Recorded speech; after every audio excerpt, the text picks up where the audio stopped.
The 2012 fanfiction called Trump Temptations featured Trump, before he was president, in an illustrious sexual affair with a bellboy. But it's now been updated. At the end of 2024, any mention of the bellboy was replaced with Elon Musk. This shows the growing relationship between these two very high-profile billionaires. Their relationship has continued growing, culminating in Musk's creation of the Department of Government Efficiency, or Doge, named after the funny meme dog. This shows that their relationship is solidified. As Forbes explains on February 27, 2025, the Department of Government Efficiency has gone wild when it comes to government layoffs, firing over 2,000 employees from the National Oceanic Atmospheric Administration, over 7,000 employees from the National Institute of Health, and a number that we don't really know because a lot of the data isn't available to the public. But it's obvious.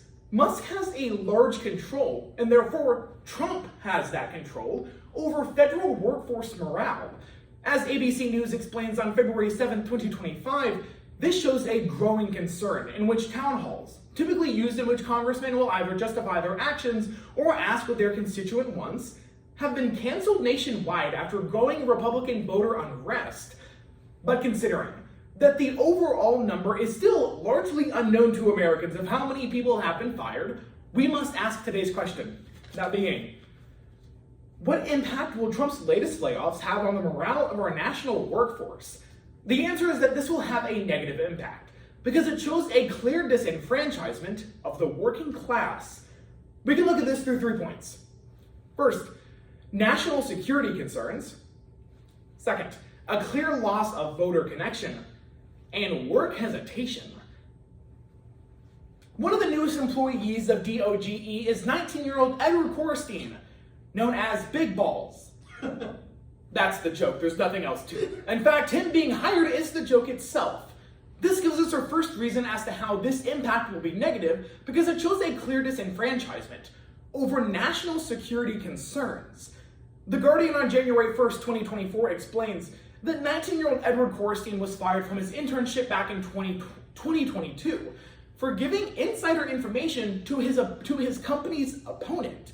He did this for a simple reason. It was an unpaid internship, and while I understand where he came from, it shows that he has a clear lack of national security concerns. And now he's effectively one of the 3 administrators of Doge itself, along with Elon Musk, and whoever the third woman is that the GOP randomly name-dropped just last week. This shows a clear lack of national security concern, and Edward Korstein is okay with this. As The Hill on February 28, 2025 furthers, Korstein has been one to be rather proud of his political views, saying that national security shouldn't be an American issue. National security itself is an important topic in America, as not only does AI develop, but geopolitical tensions continue to evolve. We need to be secure in our security. But with Korstein in charge, that's unlikely to happen, giving us our first reason as to how this negative impact will show a clear disenfranchisement of the working class.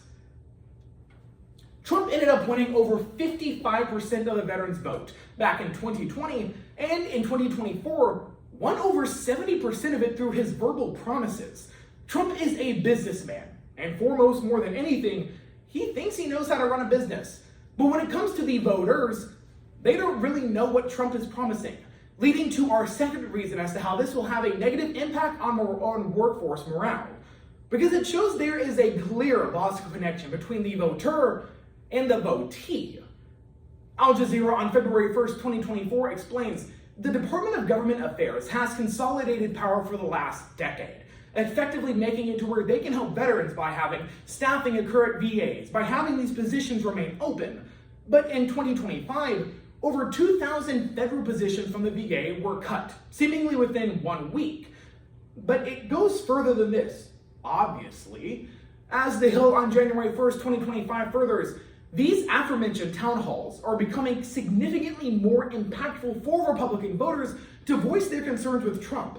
But with these town halls being seemingly canceled nationwide, it shows that the GOP is unwilling to listen to the people who put them in their position to begin with, giving us our second reason as to how this recent layoff will show a negative impact on workforce morale. Gen Alpha and Gen Z are in an interesting position. They're scared to work and they're too afraid to not look at Instagram Reels for periods at a time. However, the first issue is definitely more important. Gen Z is scared of what the future holds, giving us our third and final reason as to how these recent layoffs will have a negative impact on morale nationwide. Because it shows Gen Z a clear reason why they shouldn't go to work to begin with. The Business Insider on February 14th, 2025 explains that 91% of Americans believe these recent terminations are not only unconstitutional, but also illegal and have the biggest impact on morale itself. Gen Z, at a time when we are already scared for staffing concerns, this goes to show that maybe we shouldn't actually get a job to begin with. If government employees can be fired from seemingly important positions, what does that mean for the common man? And therefore, what does that mean for the working class in general? But further once more, The Hill on January 1st, 2025 explains that Gen Z is fed up with this. Not only are they doing more to engage with protest online, but they're showing up in person as well. Once again, voicing the concern, if I can't get a job and if I can't hold that job, how will I protect myself and my family? Giving us our final reason as to how these recent layoffs will have a negative impact on nationwide morale. Upon returning to today's question, that being, what impact will Trump's latest layoffs have on the morale of our national workforce? We answered that this will have a negative impact because it shows a clear disenfranchisement of the working class. We look at this through 3 points: national security concerns, lack or clear loss of connection, and worker hesitation. So next time a fanfiction regarding Trump, Biden, Elon Musk, and whoever the third party wants to be comes around, we have to remember one thing. The name of the point of view you're reading is always going to change. One day it could be a simple bellboy falling for a rich millionaire, or it could be another rich millionaire falling for yet another rich millionaire.